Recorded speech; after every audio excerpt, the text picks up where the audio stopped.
नमस्कार साथियों।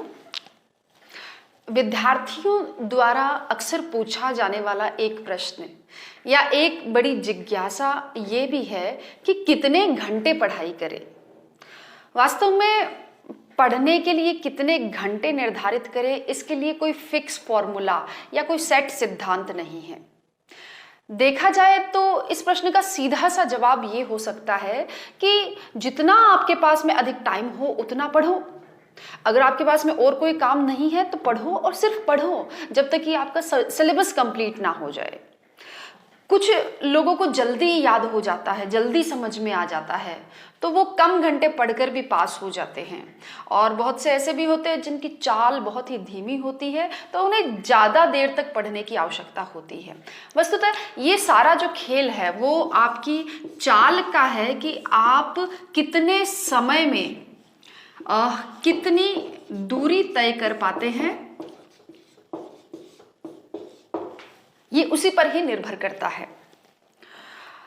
एक दिन में कितने घंटे पढ़ाई करें उससे ज़्यादा जरूरी है कि आप एक दिन में कितने विषयों को छू रहे हैं और कितने टॉपिक्स को आप कंप्लीट कर रहे हैं।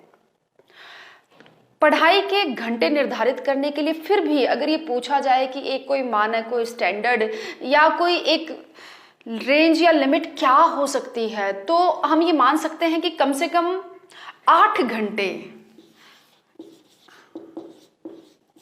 लगभग 8 घंटे तो पढ़ना ही चाहिए ताकि कम से कम 3-4 विषयों को छुआ जा सके।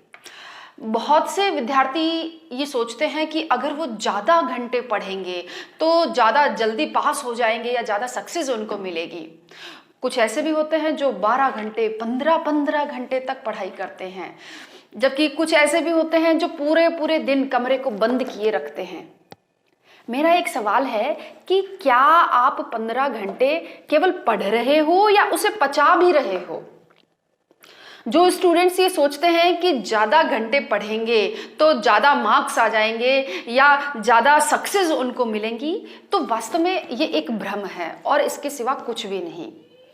आप अपने ज्ञान की, अपने विश्लेषण की क्षमताओं का विकास किए बिना, अपनी तार्किक योग्यता को बढ़ाए बिना अगर लगातार पढ़ते ही जा रहे हैं तो भले ही आप उस पढ़ाई को पेनड्राइव में डालकर दिमाग में फिट कर लीजिए, आपको कुछ भी हासिल नहीं होना है।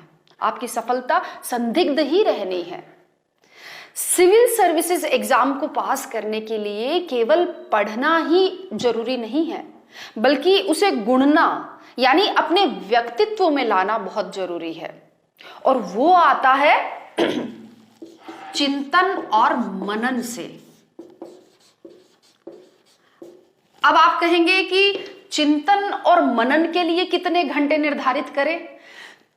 जी नहीं, वास्तव में ये तो चिंतन मनन ये सब आपके नियमित जीवन का हिस्सा होना चाहिए, आपके नियमित विचारों का हिस्सा होना चाहिए। मैं नींद को सबसे ज्यादा इंपॉर्टेंट मानती हूं। अगर 24 घंटे में से 8 घंटे नींद के लिए निकाल लेवे तो बाकी बचते हैं 16 घंटे। 16 घंटे तो आपको पढ़ना ही नहीं है। इसमें से 8 घंटे आप बाकी काम कीजिए, जैसे खाना पीना, नहाना धोना, खेलना, योग ध्यान, मौज मस्ती या घर का कोई काम या जिसमें आपको रुचि हो, आपका मन लगे या जो जरूरी हो। अब बाकी बचते हैं 8 घंटे। 8 घंटे तो बहुत होते हैं पढ़ने के लिए। अगर आप पूरे मन से, पूरी एकाग्रता से और पूरी प्लानिंग बनाकर अगर 8 घंटे पढ़ाई करते हैं तो आरएएस क्या, आप आईएएस बन जाएंगे। कई बार ऐसा भी होता है कि हमें पढ़ाई के लिए घंटे नहीं मिल पाते हैं, यानी घंटों में पढ़ाई करना संभव नहीं हो पाता है, तो टाइम के छोटे छोटे टुकड़े भी वहां पर बहुत महत्वपूर्ण हो जाते हैं। कुल मिलाकर जितना भी समय आपको मिले, आपको उसका सदुपयोग करना है। आज 10 घंटे पढ़ रहे हैं, कल 3 घंटे पढ़े, परसों पढ़े ही नहीं, तो ये नहीं चलेगा। समय उतना ही है।